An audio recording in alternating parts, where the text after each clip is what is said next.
तो हेलो दोस्तों, नमस्कार और स्वागत है आपका आज के हमारे नए वीडियो पे। तो दोस्तों आज हम लोग बात करने वाले हैं कि आप आईसीयू की ड्यूटी को कैसे ज्वाइन कर सकते हैं। अगर आपने एक कोर्स किया है, ग्रेजुएशन किया है, बीएएमएस किया है या फिर बीयूएमएस किया है, तो अगर आप आईसीयू की ड्यूटी करने में इंटरेस्टेड हो, अगर आपको आईसीयू में ड्यूटी करना हो, तो आप इस सफर को कैसे कंप्लीट करोगे, कैसे वहां तक पहुंचोगे।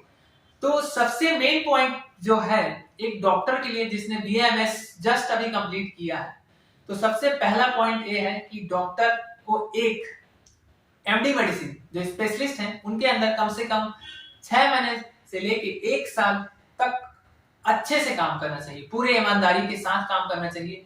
क्योंकि एक एमडी मेडिसिन डॉक्टर के पास आपके मतलब इमरजेंसी वाले केसेस भी आते हैं और जनरल मेडिसिन के भी केसेस आते हैं और पॉइजन वाले भी केसेस आते हैं। तो वहां पे आपको एक जगह पे सभी टाइप के पेशेंट्स देखने के लिए मिल जाएंगे। तो इससे क्या होगा, जो आपका कॉन्फिडेंस है, पॉइंट नंबर 1, डॉक्टर का कॉन्फिडेंस और एटीट्यूड पॉजिटिव होना चाहिए। वो इसलिए क्योंकि अगर आपके अंदर कॉन्फिडेंस लेवल अच्छा है तभी आप पेशेंट टेकअप मतलब पेशेंट आपके पास आएगा तो उस पेशेंट का आप हिस्ट्री अच्छे से ले पाओगे। जब आप हिस्ट्री अच्छे से लोगे तब आपको पता चलेगा कि पहले क्या था और अभी क्या है, पेशेंट का प्रेजेंट जो कंप्लेन है वो क्या है। अब यहाँ पे मेन पॉइंट ये आता है कि कॉन्फिडेंस कैसे बिल्डअप होगा। तो कॉन्फिडेंस बिल्डअप करने के लिए एक एमडी मेडिसिन डॉक्टर आपको चाहिए ही चाहिए जो सभी फील्ड के पेशेंट्स देख रहे हो। तो वैसे जगह में आपको बीएमएस कंप्लीट होने के बाद हैंड ऑन ट्रेनिंग लेना है।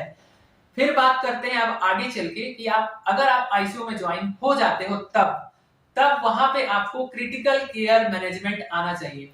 उसमें क्या क्या आना चाहिए, सबसे पहला पॉइंट, पेशेंट अगर आपके पास आता है तो पेशेंट का जो फाइंडिंग है, डायग्नोसिस है, वो क्लियर होना चाहिए। जब डायग्नोसिस क्लियर होगा, अब डायग्नोसिस क्लियर करने के लिए जब पेशेंट एडमिट हुआ है तो आपको पूरा उसको आप चेक करना है, आपको पूरा आइडेंटिफिकेशन करना है, पूरा एक एक बॉडी के एक एक पार्ट्स को चेक करना है।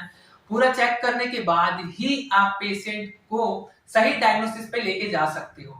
अब बात आती है ब्लड टेस्ट की रिपोर्ट की। तो आपको एग्जांपल के लिए एलएफटी, आरएफटी, ये सब जो रिपोर्ट्स हैं आपको देखने के लिए आना चाहिए। आपको पता होना चाहिए कि क्या घट रहा है, क्या बढ़ रहा है। उस हिसाब से आप उस पेशेंट को ट्रीट करोगे, मेडिसिन दोगे। अब बात करते हैं आगे, एक्सरे हुआ, सीटी स्कैन हुआ, ये सब जो रिपोर्ट्स हैं ये भी आपको फाइंडिंग्स आना चाहिए।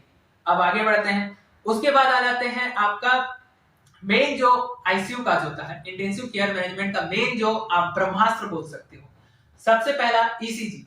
ईसीजी इंटरप्रिटेशन बिल्कुल आपको आना चाहिए। राइट बंडल ब्रांच ब्लॉक है या आपका एवी ब्लॉक है या मायोकार्डियल इंफ्रैक्शन हुआ है, कौन से मतलब पोस्टीरियर है, एंटीरियर है, लैटरल है, तो ये सभी आपको आना चाहिए, ये सब आपको पता होना चाहिए।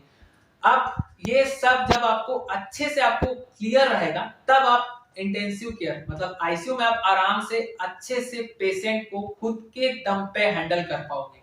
और यही होना जरूरी है क्योंकि आईसीयू का जो मेन इंचार्ज जो होता है वो डॉक्टर ही होता है, उसके अंडर में बाकी स्टाफ काम कर रहे होते हैं।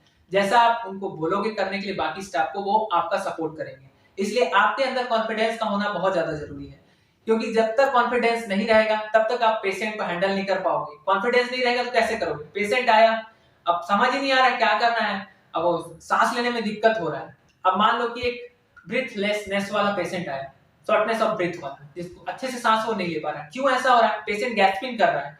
अब गैस्पिंग कर रहा है तो आप क्या करोगे, ऑक्सीजन देना है, एबीजी करके देखोगे, एबीजी करोगे तो जो आर्टरी का ब्लड गैस जो रहता है उसको आप चेक करोगे कि भाई कार्बन डाइऑक्साइड बढ़ा है कि बाइकार्बोनेट बढ़ा है, क्या बढ़ा है, उसको आपको बैलेंस करना होता है। तो ये सभी चीजें आपको इंटेंसिव केयर मैनेजमेंट में ही सब सीखना है और ये सब आपको बिल्कुल आना चाहिए। एक डॉक्टर पूरा कंप्लीट पैकेज होना चाहिए, उसको सीटी स्कैन का रिपोर्ट देखने भी आना चाहिए और आपका एक्सरे और ब्लड टेस्ट का रिपोर्ट और ईसीजी, मतलब ये समझ लो कि आपको सभी चीजों से 1 बाय 1 करके गुजरना है, तब आप एक इंटेंसिव केयर मैनेजमेंट का हीरो बन जाओगे।